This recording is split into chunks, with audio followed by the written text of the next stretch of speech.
Hello, everybody. This is Bob from Cascadia. I'm joined by Matt from the Southland. We're here to talk Babylon 5 versus Deep Space Nine. We're covering the TV movie of Babylon 5, The Gathering, No Juggalos Need Apply. And we're covering the pilot for DS9, which is a two-parter called Emissary. The Gathering premiered on the 22nd of February, 1993, and Emissary premiered rather in January 3rd, 1993.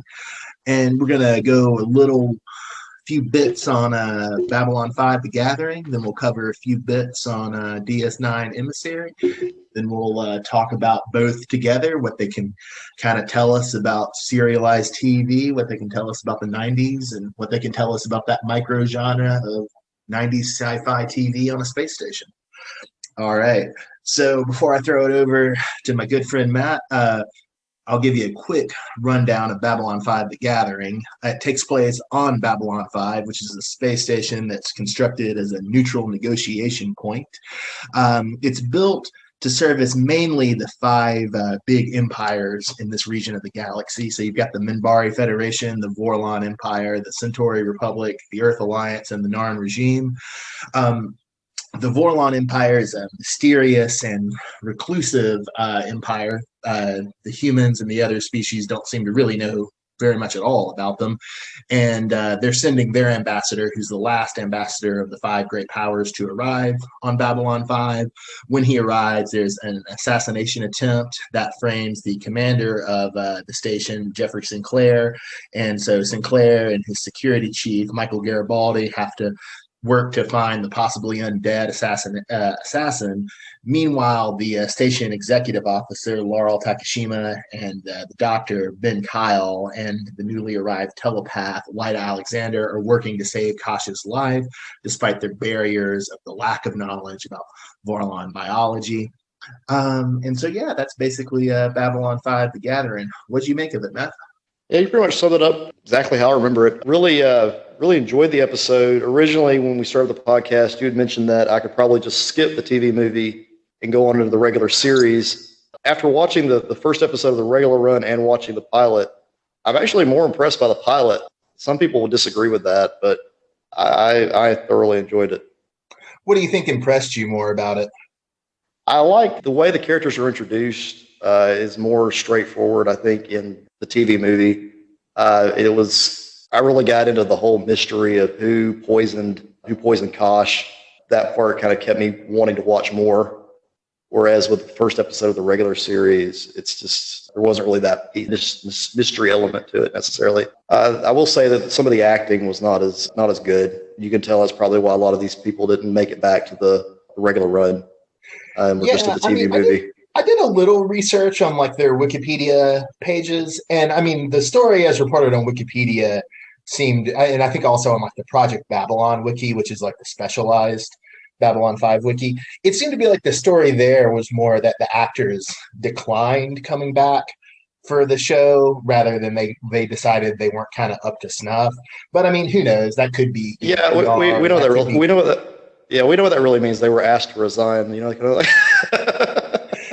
I mean, I don't know. I mean, I think 90s science fiction TV was certainly a sort of ghetto in 1993, and so if you had an out, and I mean, I think I'm a little bit more sympathetic to you than you for some of the performances, not because they're great. A lot of them are not great, but I do think like it's really hard to act well in a pilot of a 90s sci-fi show. Like there's just a lot of exposition, a lot of makeup. It's not, if you're not an actor who traditionally works in those sort of things, that's a lot of new hurdles. The writing often isn't great. There's a lot of chunky exposition. And I mean, like, I think probably the person who gives the worst performance is Takashima. And, yes, we can look at her, though, was that last year when she was a major character in Star Trek Picard as Commodore O? And I thought she did a great job in that. She did a fantastic job. I had no clue that was actually her until checking out internet IMDb and seeing that, oh, okay, she's been in some other things. She's actually been in several sci-fi shows. So, I mean, I guess she got better as time went on. Maybe this is one of Yeah, her yeah. earlier Maybe she got roles. better. I mean, maybe But the yeah, writing got better for her. I mean, yeah, it's a lot. that's true. So, okay, so if she is your weakest performance, who would you say would be your strongest? I don't necessarily think the actor playing Dr. Kyle is a great actor, or let me rephrase that. I think he's probably a pretty good actor, but I don't think he necessarily does a great job in the context of the show, if that makes sense. His style is a little too theatrical and a little too arch. It feels a little off, but I really enjoyed watching him. I really enjoyed his accent. I think he's Senegalese. I enjoyed his delivery. I don't think it was a great fit for the show, but I thought he was a really interesting actor. And I was reading up on him, and he was apparently really big in the British theater circuit in the 70s. And Oh, okay. yeah, like they were even saying that he was like the British or English Sidney Poitier, because even though he's originally Do from you think this is probably? I don't think he did much after this though. So this was probably like one of his last roles. If I'm not mistaken. well, I think he specifically didn't come back due to health reasons. Yeah, yeah, that Whereas the others, explains. it sounded like, if you believe the press, it sounded like they had other opportunities. But for him, it was apparently it was framed as like health reasons, because yeah, he doesn't do a whole lot after this. I have to say that I probably think the strongest performance is from Jakar. I really enjoyed just there's somewhat of like a bravado to him that I liked, and to me, he is more of a theatrical actor. And since I'll be honest, I don't know the actor's name. I have no clue. I'll have to look it up in a minute. But I tended to like the way he acted and the way he was able to. He handled all the situations and the way he responded to all the different characters. And he had a lot more screen time with the character, with almost every. He had screen time with every character on the station. I don't know if you caught on to that.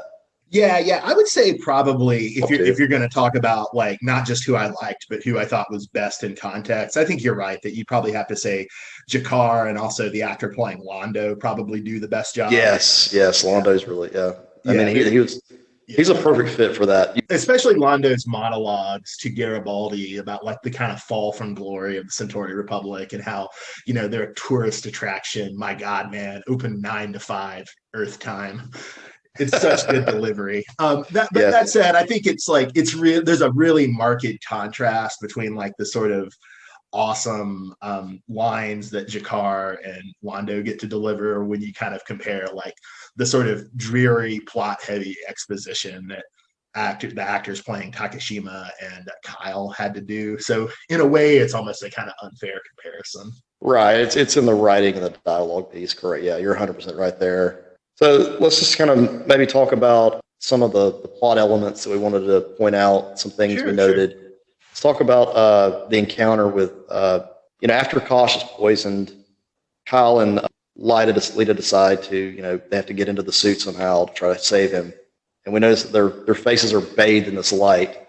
What did you think of that? Like, was that Yeah. weird to you or?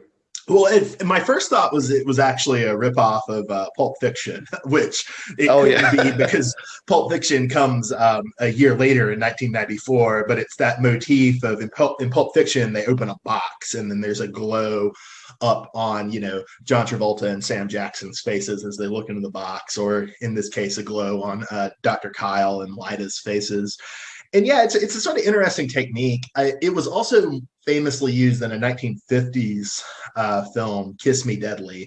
That's like a private eye thing where a guy's chasing after this MacGuffin, and it's this box that when you open it, it glows. Although I think it's some sort of, if I remember right, it's been years since I've seen Kiss Me Deadly. I think it's some sort of like visible material in that noir. It's not was it mysterious. was it also used in Raiders of the Lost Ark? Or am I just thinking? I'm It's thinking of that it's differently in been my head. it's been so long that it's hard to say. I mean, I think we know what we're seeing in Raiders of the Lost Ark, right? We're seeing the Ark of the Covenant, but I think maybe they do Right. use that shot of like you're seeing the glow like hit the Nazis. You're not like seeing Yes. what the Nazis are seeing. Pointing out when we were talking before that it has this kind of like interesting blend of like on the one hand, Dr. Kyle is horrified by what he sees, but on the other hand, it's almost like this like religious experience. He says something to the effect of like everything has changed now that I've looked upon a Vorlon.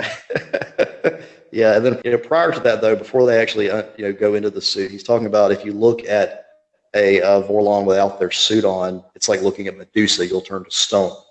Which I mean, even though the Vorlon they're supposed to be like the oldest race, correct? I I'm not think the mistaken. Minbari are supposed to be the oldest race. Like that's explicitly called out when Jakar and Delenn are having that conversation in her quarters. But I think the Vorlon are the second oldest.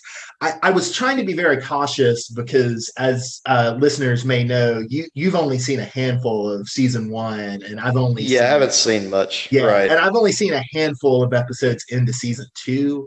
So I was trying to read around on Project Babylon without spoiling myself. And Mhm. my impression, which might be mistaken, but my impression is that the age of the different species goes Minbari, Vorlon, Centauri, human, Narn. That makes sense. Yeah, I guess they are the most mysterious though. I mean, they don't know much Yeah, about yeah. them, And it and I seems don't. it seems like the Minbari may know a little more about them. There's that kind of scene where Delenn like passes the information to Sinclair. Mhm. But yeah, we never. I don't know if that's ever really paid off in what I've seen. I don't know that we ever know like what the Minbari have on the Vorlon, if, to the extent they have anything. So one other Um, point I wanted to make about that was it's kind of well known that the main writer of Babylon 5, Straczynski, is largely influenced by like prior science fiction and fantasy. And granted, like the Medusa comes up a lot, but one thing I did want to flag, if people have never read it, there's a really amazing story from 1933 called Chamblot by Catherine Moore. It ran in Weird Tales, which was the same pulp that like published Lovecraft and Robert E. Howard, things like that. And it's a story that's set in like the solar system and it's kind of a space western and you've got a kind of Han Solo-ish roguish hero going around in a frontier town on Mars and he gets involved with this vampiric alien called the Chamblot. And then like one of the revelations of the story is that like the Chamblot are this ancient species who visited Earth in the the annals of prehistory, and so they're the origin for the Medusa. So even though JMS wouldn't have had to go to that story for the Medusa influence, I just thought it was kind of a cool connection, and I really love that story. Chamblot, I teach it whenever I can. do you think the Vorlon is based on anything, or Kosh is based on anything like specifically in literature? Like Uh, the look of him, and like anything you can think of. nothing comes to mind. I know the encounter suit reads as snake-like to you, but it doesn't Yeah. so much to me. I would say, and maybe this kind of ties in with what we were saying about the Vorlon and the Minbari's, kind of agedness, is that it's interesting, and not to jump ahead to Deep Space Nine, but in general, like the universe of Babylon 5 feels a lot more Lovecraftian than the universe of Star Trek, which is to say, if people aren't familiar with H.P. Lovecraft, it's these horror fictions about like cosmic beings who are older than time and who are very either hostile to humans or just so above humans as to be indifferent to us. And you Mhm. get a little of that, I think, from like the age and the mystery of the Minbari and the Vorlon. And in the Star Trek universe, I don't think you tend to have uh, alien species quite like that. You might have like godlike aliens like the Q, or like we're going to see the prophets in the pilot Emissary, but that seems to be, you don't really see like a civilization like the Klingons or the Romulans be presented in quite such a mysterious way. So, in the pilot Emissary for Star Trek Deep Space Nine, which is again from early January 1993, we have widower Ben Sisko and his son Jake arriving at the former Cardassian mining station Deep Space Nine, which is in orbit of the planet Bajor, a planet which the Cardassian Union has just withdrawn from after 60 years of pretty harsh occupation. Cisco takes command of DS9, and he and his staff have to balance many problems. The station was wrecked by the Cardassians before their departure. They're unfamiliar with the Cardassian technology of the station. Bajor itself is on the verge of civil war, and its provisional government is very unstable. Scran J. Dukat, the former ruler of Bajor, a Cardassian military leader, has returned. He and Cisco are both investigating the mystery involving Bajoran religious artifacts. And probably most immediately vividly, Cisco is having to report to the man who killed his wife in the Battle of Wolf 359, Jean-Luc Picard, who at the time had been assimilated by the Borg. So what'd you make of Emissary for what was probably like the 10th time both of us have watched it? Strangely, though, even though all the stuff you just mentioned sounds kind of a little convoluted, like there's a lot going on, I was able to follow Emissary a lot easier than I was the Gathering. Why do you think that is? Maybe it's just the way the storyline or the pacing. I don't know. I was able to watch it, and the pacing to me though is different between the two shows. I think that Emissary to me at least seemed like it was at a slower pace than Gathering. DS9 always had like a place in my heart. I just love the characters, and this is our first time meeting these characters. Even though I kind of already know where we're going with DS9 because I've seen just about all the seasons and all the episodes. I'm really glad we're going back and looking at it and having something to compare it to that I really know nothing about. I mean, I don't know much about Babylon 5 at all. So being able to look at the two and knowing it's the same, they were released around the same time, have similar concepts, similar ideas, similar themes, just being able to look at that and make a comparison. One other thing I want, if I could cut in there, I think one reason that Emissary might be easier to follow is I think there's just a much stronger use of Cisco as a central character than there is of Sinclair in Babylon 5. It seems like the perspective is much more diffuse in Babylon 5, which in some ways I like. It makes for a kind of more complicated universe where Sinclair isn't the main thrust of everything, but just in terms of introducing you to a world, it seems like almost all of the problems either directly involve Cisco in Emissary, or it's his officers dealing with his absence. In part two, you have him abducted by the prophets in the wormhole, but you're still reckoning with Kira and the others trying to get Cisco back. So I guess there's a kind of stronger point of view to Emissary than there is the Gathering, maybe. And that is very true. I mean, because I when you first meet Cisco, in the opening scene at the Battle of Wolf 359, and he's trying to rescue his wife, and you already have a sense of there's a sense of urgency there, him trying to get her to safety. He basically watches his wife die, and you feel for him, and that emotion's built up. So then you follow him to the station 3 years later, and you meet the crew with him. Whereas with Babylon 5, it's already been established. Everything's already kind of in place, and Sinclair is not as I don't know. When I look at the characterization of Cisco and look at the characterization of Sinclair, they're two very different leaders, very different ideals. I think that's probably why I'm just more. It was easier for me to follow Deep Space Nine.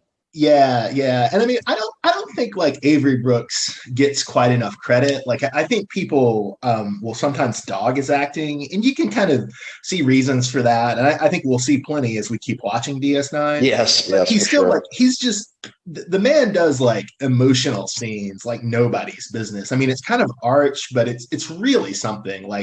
That moment when he realizes that Jennifer is dead in the cold opening it's really something to see. And I mean, it anticipates in the 6th season. There's a really famous episode, the title of which I'm blanking on in the moment, but it's the one where Cisco has the dream that he's a 1950s science fiction writer. Yeah, towards the climax of that episode, he stages a kind of mental breakdown, and it's just it's hard to watch, and it's you feel like the early stages of that when you're watching him respond to Jennifer's death during the battle. And it's just, there's just a visceralness to the emotions and the physicality of how Avery Brooks is doing the performance that you're not really seeing from the other cast, and you don't really see from the Babylon 5 cast either. You're right about the emotional piece, the scenes where he is he's actually in the wormhole and he's talking to the prophets. And they go back and forth between Wolf 359 when he first meets Jennifer, when he's playing baseball with Jake, all these different, I guess, parts of his life at different times. Some of those scenes, his acting is it's bad. Mm-hmm. But at the same time, he makes up for it with some of the other scenes that are just over the top fantastic. So he's really, I mean, I think as the seasons go on too, he starts to really get a grasp on what Cisco's supposed to be, and you see less of this. But and they're just really good small details too, like the kind of grin he gets when he realizes he actually is going to get to relive meeting Jennifer for the first time. Like that whole scene is not necessarily well done, but like his facial expression in the moment when he realizes he can kind of enjoy this, or just like that. And this gets talked about, I think, fairly often, and I think for good reason. But like the way that Avery Brooks is really physically affectionate with Sirach Lofton, the actor playing his son Jake, like it's just really touching to watch. The cool thing about this episode that I've always liked has been that Picard shows up. Yeah. And he plays a huge piece in this. I mean, it really connects the two series. Whoa, we're just going to keep on with the same timeline. We're all in the same place. Like Enterprise exists the same time as DS9. So the crew of the Enterprise is going out and having their adventures while the station is here and they're having whatever's going on here as well. And then forgive me about timeline, but Voyager comes afterwards, right? Yeah. So Voyager takes over for Next Gen. So after Next Gen ends, because this is during Next Gen season 6, and then so you have one more season of Next Gen, and then Voyager will start in what would have been season 8 of Next Gen. So was this really the first time we've had 2 Star Trek television shows on at the same time? Especially as we head to an era where we may have like 10 Star Trek shows on at the same time. Right. But for the first, this is the first time it's ever been like that. Like Picard and Cisco meeting for that first time so he can get his orders.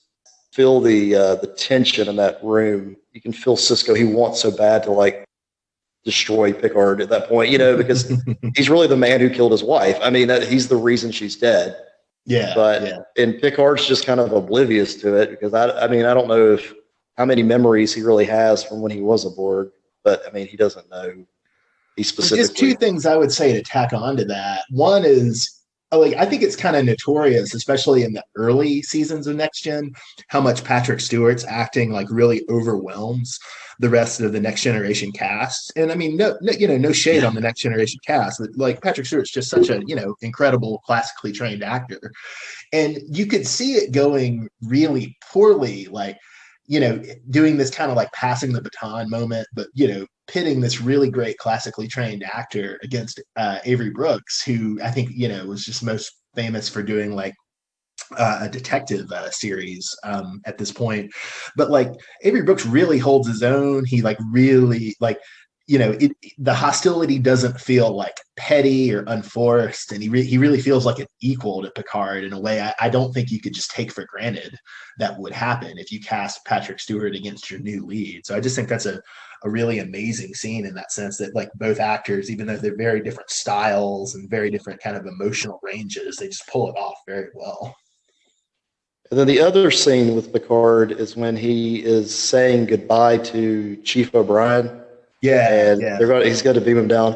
I always had after rewatching this, I never really caught on, but I think it's weird that O'Brien goes on the teleporter platform, and Picard tells the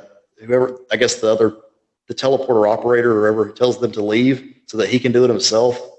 I always thought that was so weird, because does Picard really know how to use the teleporter like that? Is that just like a requirement? But like everybody has to know how to use it? And if that's the case, why was O'Brien so good at it? If anybody could pretty much, like Picard just jumps in there, it's like, okay, pulls all 3 buttons down. Well, I mean, presumably this is like the easiest kind of teleportation, right? Like it's not like you're trying to like pull someone off in a hostile situation with a lot of atmospheric interference. Yeah, I just want to ask you about that Cole Meany and Patrick Stewart scene between Picard and O'Brien. Did that come off to you as like Picard was trying to be sentimental and O'Brien was just kind of like, well, sir, it's just a job. I'll go do my job somewhere else? Or did it? Yeah, it did come off to you that way? I felt like O'Brien, he first goes to try to talk to Picard, at his in his office, and the door's shut or whatever, and he can't go in. So he's just kind of like, Then he leaves and goes to the teleporter room. I think deep down, like O'Brien wanted to say his goodbyes and just kind of be like, okay, I'm closing the book on my life right now. Like this is the end of this chapter. Yeah. But I think that was kind of what they were going for. And then Picard comes to find him. But I didn't feel like it was sentimental. I just felt like he was just like, oh yeah, I heard you came by. See you later. Here, let me beam you out. I Yeah, just felt like maybe Patrick Stewart was like emoting or expressing a little more like sentimentality in that scene than Cole Meany was, and I wasn't sure if that was intentional or if that was just how it came off. But I don't know. I think you're right. Like it could just be that Chief O'Brien is a non-commissioned officer. He doesn't feel like he can be as emotionally free with Captain Picard as Captain Picard can be. yeah. I, Yeah. I felt like he just knew, like it's like he wanted to make sure he said bye, so that if he ever needed a reference, he could like get it. You know what I mean? Like I feel like that's what it was. That's what it felt like to Well, me. that makes it sound just awful. Yeah. Well, I mean, O'Brien, out of all the characters on DS9, he's probably the most like blue collar. You know what I mean? Yeah, Like totally, he's totally. so that fits. I mean, it fits his character. Well, it's All right, also worth noting because we wound up talking about actors a lot more than I thought we would when we were planning, but I think that's good. But Cole Meany has probably had the most successful career of any of the DS9 cast. Maybe Rene Arjone, who played Odo, you could argue for him, but Cole Meany I think he does a lot of Irish films, but he also shows up all over the place as a character actor, and I think he's had a really good post DS9 career, which is not often the case for Star Trek actors. And I think he kind of needs some recognition for being a good actor too, although not as showy as Avery Brooks or Patrick Stewart.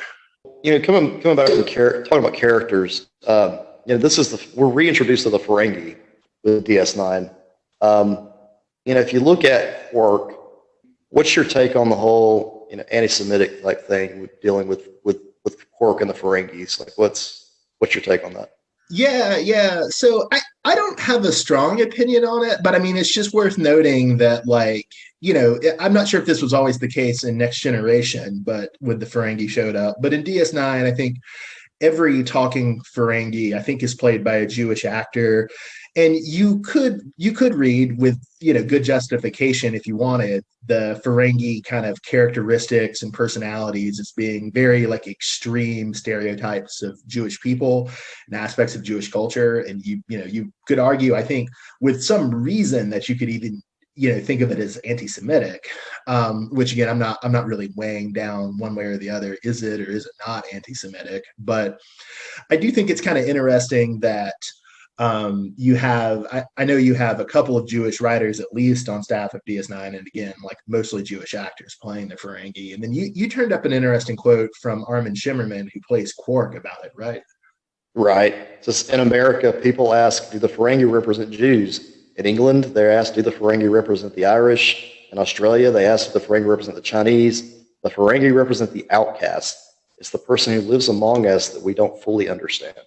Yeah, and so like I think that's a really interesting and like provocative quote, and I like it, but I also want to disagree with it a little, because I think this kind of gets to like the specificity of anti-Semitism. Like anti-Semitism isn't always expressed in like the generic way that we think of like racial hatred or racial fear being expressed. It has a very sort of particular sort of register, and I think like the ways in which different people in the present and historically have been anti-Semitic is kind of different from the way that like Americans have been anti-Black Americans, or the English have been anti-Irish or anything like that.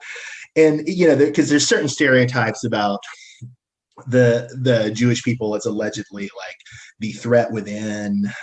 There's a strong relationship of Jewish people to commerce, which isn't often shared with other minorities. And I think if you watch DS9 in Germany or in Australia or in England or in North Africa, you would still find people who might identify like quote unquote Jewish characteristics about the Ferengi. So in a way, I think that quote Armin Shimmer makes is maybe a little limited in that sense. Although I think he is right that stereotypes about the Chinese, especially in South and East Asia, I think oftentimes are very similar to stereotypes about Jews in the Americas and in Europe and in North Africa.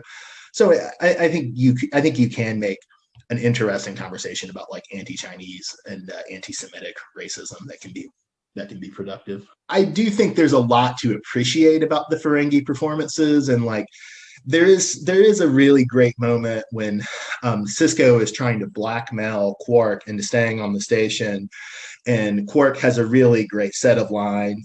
It goes something to the effect of, "Commander, this provisional government is far too provisional for my taste, and in my experience, when governments fall, people like me are lined up and shot," which you could just read as like a sort of generic point about like Quark is a criminal, Quark is a wealthy outsider, Quark had some cooperation with the Cardassian occupation. All of that might put him in danger if a chaotic situation arose on Bajor. But I think you could also read it as a kind of pathos laden reflection on like the ways that Jews are often scapegoated during times of economic and political turmoil. So I don't know. I thought that was really nice scene. Like, who would you say like would be the most like Quark of Babylon 5? I mean, I would definitely say Londo, although that kind of problematizes our comparison of the Ferengi to images about Jewishness, right? Because usually, maybe especially before the 1940s, Jews are thought of as a stateless people, an international people, a cosmopolitan people, both in positive and in very negative senses.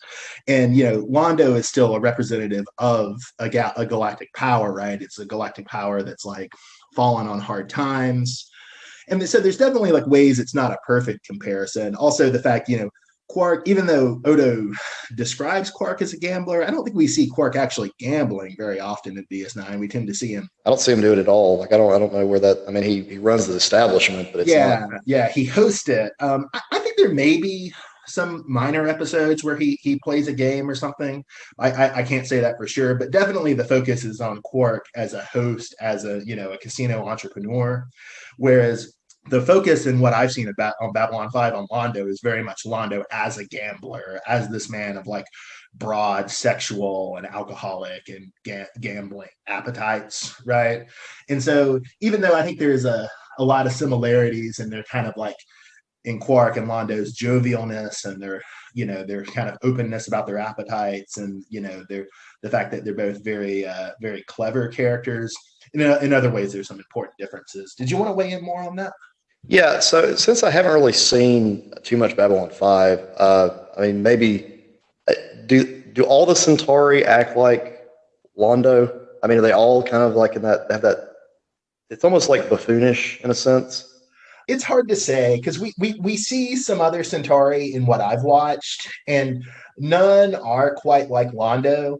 But I do like Londo is an individual, but I do think there is like a way in which I can't pin this down enough to my satisfaction, but I think there is a way that the writing does make Londo come across as like a sort of Centauri, in the ways that the show imagines the Centauri as a people. So the way he carries himself, like, it's written a certain way. Yeah. I'm glad you framed the question like this, because I don't know how much more I can say about it now, but it'll be interesting to talk, even in just a couple of episodes, when we start getting introduced to Jakar and to Londo's diplomatic aides. It'll be kind of interesting to see like how Babylon 5 kind of handles different personalities of the same species, which I have to say, now that I think about it, is probably a strength Babylon 5 has over Star Trek. I think when Star Trek imagines an alien species, there tends to not be as much like personality variation within them. So thinking about the other differences between any of the characters, do you think that we've hit a little bit on Sinclair and Cisco? What about Garibaldi and Odo, since they're both sort of the head chief of security on their respective stations? I don't see much of a comparison there at all, honestly. Well, I think part of it would be, and this would get to another similarity between Quark and Londo, part of it's like the parallel relationship that Odo and Quark and Londo and Garibaldi have. Although from what I've seen of Babylon 5 and what I suspect about where it's going, I think the Quark-Odo relationship maintains about the same, where it seems like the Garibaldi and Londo relationship is going to go in very different angles. In the Gathering, Garibaldi goes and he basically goes to retrieve Londo so that he can be a part of the whole meeting Ambassador Kosh. He doesn't want to come with him. There's that kind of back and forth between them. And yeah, you are right. You do see a lot of that between Odo and Quark. Yeah, and I also think it's the kind of like, whereas Quark would say Odo is his friend and Londo would say Garibaldi is his friend. In both cases, the reverse would not be easily admitted, you know? This maybe doesn't come up as much in these set of episodes we're looking at, but Garibaldi is a fairly alienated character in some ways. And it's not the same kind of alienation as Odo. Odo's alienation has a lot more to do with his like difference from other people as a shapeshifter and his lack of knowledge about his origins. But there is a sort of similar kind of alienation that both characters have. So that's another similarity. But I don't think it's as tight a similarity as like you could argue is between Londo and Quark, or even I think you'd raised a point which I had previously considered, that you could see a fair number of similarities between G'Kar and Dukat, as these both are just kind of these arch buffoonish villains. Two other quick points I want to make. One thing I think is really interesting that I didn't appreciate until we watched these two things together, because I'd already seen both of them, although not for a long time in the case of Emissary. And that was like the importance of alien abduction as a theme, or at least time loss, which is oftentimes associated with alien abduction.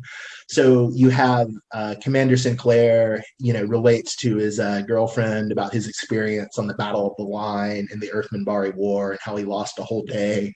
And when he comes back, the war is over.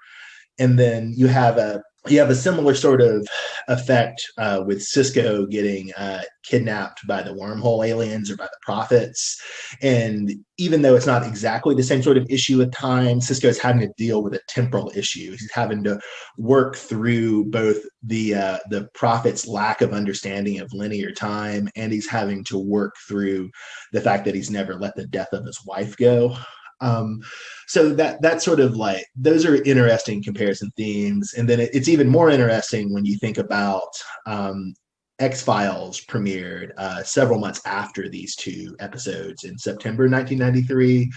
And in the pilot to the X-Files, we established that the main character, Fox Mulder, had this abduction experience in his past where his sister was taken. And I think time was lost in that scenario too. And it's just an interesting sort of tripartite comparison where you have Cisco and Mulder fixed on these past traumas, the death of your wife, the loss of your sister. And then you have, in comparison to the much more just mysterious loss that Sinclair has, of like, he can't account for what happened, during this whole day at the most. I don't know if that mystery is ever going to be answered, but I'm actually looking forward to finding out what happened. They did a good job, like building that suspense right there. Just even though it was kind of a little piece of the gathering, it was enough to make me go, okay, I really want to watch more, because I just want to know what happened to this guy. That's a big part of season one, and we're gonna learn more about that in season one. But then even though we'll learn more, there's still going to be some things that are unanswered. And interestingly, there's one particular fact that it comes up in a comic book, but I don't know if it's ever actually spelled out in the series itself. I haven't gotten far enough to know, but there's like an interesting fact there. So I don't want to say any more because I want you to kind of enjoy the mystery. Yeah, the comic book came out, I think, in '95, didn't it? I did some research like not too long ago about it. Yeah. And the first, I think it's the first 3 or 4 issues of the comic are meant to bridge the first season and the second season. And they actually kind of speak to the transition of Sinclair away from Babylon 5, which, spoiler, the actor had to step away. Yeah, they had to write him out. One last point of comparison to the X-Files too is I thought it was kind of interesting. We had, in our talks beforehand, sketched out some similarities between Kai Opaka, the Bajoran religious leader, and Ambassador Delenn, the leader of the Minbari, and how they both kind of have this sort of mystical older woman role dispensing knowledge to the protagonist. And I think it's also interesting that specifically with Ambassador Delenn in Babylon 5, she's actually very much like the character Deep Throat from the X-Files too. Like she seems to clearly know more, partly related to the Minbari being the oldest of the alien empires. So she seems to know more, and she's carefully doling out information to Information. Sinclair. Yeah. Yeah, yeah. So I just thought that was an interesting role. So Right, and she seems to know like flat out why the Minbari surrendered during the Earth Minbari War. Like they never go into detail about it yet, but you just have you have a sense that she knows, and it was something strange. It was something like out there that we're not really sure why. They just decided, okay, yeah, and to be a we're on the little more verge of winning. yeah. Go ahead. Well, just say to be a little more specific, it's the reason why the Minbari surrender is explained in the comic, but I don't know if it's explained in the show. That's wow. Okay, that's a big tie-in then. If it answers that. Huh. Yeah, it probably comes up later in the show, but it hasn't come up to the point that I've gotten at. Yeah, speaking back to the Lynn and that whole the whole mysticism behind her, there was a scene, and we had talked about it before. You mentioned not bringing it up again, but I'm just going to anyway because it's just hilarious to me. The whole thing with the rings. She opens like a magical closet or cabinet or something, and there are rings in there, and that blew my mind. I'm like, what on earth? And she takes one down, puts on her finger, and then she's able to like control the gravity surrounding Jakar and like manipulate it. I thought it was like the weirdest thing, and I don't know. It almost didn't fit in with the rest of the show. Like when I'm watching, I'm like, this doesn't fit in this. Even there's all this other weird stuff going on. This to me was like the one thing I'm like, this doesn't seem right. And after you talked to me about it, you said it probably doesn't come up again. I think I know why now, because it really doesn't fit. It's almost too much mysticism at that point. It's too many like weird powers. Yeah, I think I would slightly disagree with you. To what I've seen, I think mysticism is a much more palpable force in Babylon 5 from what I've seen than it is in Star Trek and even in DS9, which is the most mystical of the Star Treks. But I think the problem is not so much that the rings don't fit that mystical theme. I just think it's really poorly done, which is why I don't think they go back to it. I mean, I might be wrong. Maybe like the very next episode after I stop watching, it comes back. But it was almost like Star Wars level mysticism at that point, like with the Force. You know what I mean? Like it just felt like she had some really crazy power that someone shouldn't possess at that point. It was weird. Although I think you could explain it by if you really wanted to justify it, like it's well established that the Minbari have technologies that the other races don't have access to, and that does explain too why they were able to like during the war they were able to just they were on the verge of winning, because if they had that kind of technology, that's too powerful, especially to have on a space station too. Like I don't see how that's allowed. But like dust wasn't allowed on there, but the ring that can like alter gravity is okay. Well, that's speaking of technology, motif on Babylon 5 is the ambassadors sneaking things onto the station. I mean, we see Delenn has done it with those rings. We see Jakar do it with, I don't want to spoil it, but with, basically Jakar has let the killer onto the station in this pilot movie. We're going to see Londo has smuggled some stuff on in the very next episode. So interestingly, like that, it's kind of funny because I think we talked earlier about like the smuggling at the beginning of the episode. It starts off with like a scene from like customs at an airport almost, where they're scanning people to see if they have narcotics or weapons on their body on them when they come in. We talked a little bit about technology for a second there. I kind of want to move into that for a moment. Yeah, we can finish on that. Yeah, let's the technology piece with both Babylon 5 and DS9. You can see that they're trying their best with what they have in the early 90s. You know what I mean? Like when you're watching it, you see 90s computers that are kind of trying to be masked as future tech, and you see there's phasers and lasers and all these other types of weapons that you only see in sci-fi. And then strangely enough, the doors on both Babylon 5 and on DS9 are some of the strangest doors you'll see in any sci-fi shows. Like the way they open, the way if you just watch them. I mean, maybe you haven't seen it, but just watch the next episode you watch. Just watch the doors. It is so weird. Like they just can't have a regular door. It all has to like slide funny or go up than an angler. It's strange, but it was something that caught my eye. Yeah, what I would just say, it's especially strange on Babylon 5 because it's, as I understand it, Babylon 5 was built by the Earth Alliance, was built by humans, and so you would expect it to be kind of like within human aesthetic standards. Yes. Whereas obviously the point on DS9 is it's Cardassian architecture. It is supposed to kind of seem a little off-putting, a little strange to the. And that's actually built into the plot itself too. Like with the computer systems, they're unable to use them, because they're Cardassian tech, and that does make sense. One other point I can't fully spell out now, but I'll look for is I think it's a kind of common trope in science fiction, like especially like written science fiction novels and short stories, to use doors as kind of like a suggestive thing about like how advanced the technology is. Yeah, I think there's an essay by Samuel Delaney, who's a great Afrofuturist writer. He's still alive, but his most famous work was in the 60s and the 70s. And I think he has an essay where he sort of talks about like the various way doors are described. It's not the main point of the essay, but it's just something that comes up in his reflections on like science fiction and language. So I'll see if I can run that bit of that essay down for our next episode, and maybe we can talk about the doors a little more. Then some research you did do for me though that I appreciate is that you found out the actual size of Babylon 5 and DS9 and I think I was actually right because I think Babylon 5 is way bigger than DS9. Yeah, and you were really stressing that in your kind of subjective impressions, and I think I agreed with you, but I don't think I realized like quite. I didn't grasp the difference of the scale. Yeah, because Babylon 5 is like vastly bigger than DS9. It's 5 miles long, and then DS9 is not even a mile long. It's like what 0.9. So that's just a huge size difference. Because the main thing that threw me off was the monorail system or whatever, the rail system that they were taking. I was like, if you have one of those, you've got to have at least a mile span to have something running through your station like that. Yeah, and then the other impressive disparity is that what the numbers I found, like on the various memory alphas and Project Babylons, was that Babylon 5 can hold 250,000 total people, whereas DS9's total population is just 7,000. So, looking into our next episode, what do you think? What are we covering?